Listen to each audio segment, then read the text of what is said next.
Whatever their reason is, they're making a political decision to make a change that is not supported by a change in the hardware or the change in the statute. Is that correct? I believe so. I do not think this is a regulation that is promulgating current law. They are specifically in the ruling calling out what the current law is and then saying we are redefining that to be this instead. They're actually changing the language of the law and the definitions. That's what she said.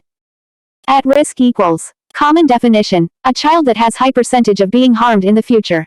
CWS, based on the prior year's court numbers of maltreatment findings, separated by age, race, child's age, marital status, financial and social status, and duplicated if history of CWS encounter exist.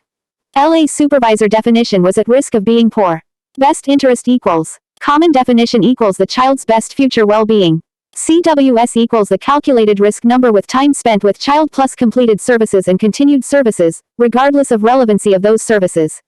Congress and courts have already addressed relevancy of services by calling it sufficient services, but this doesn't address the relevance or legality of need.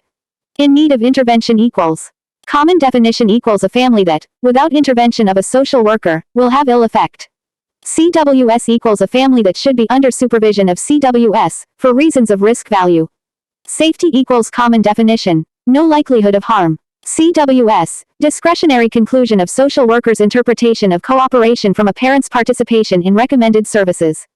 Harm, common definition equals physical or psychological effect that can cause a child to need hospitalization or therapy because basic societal function is not renderable.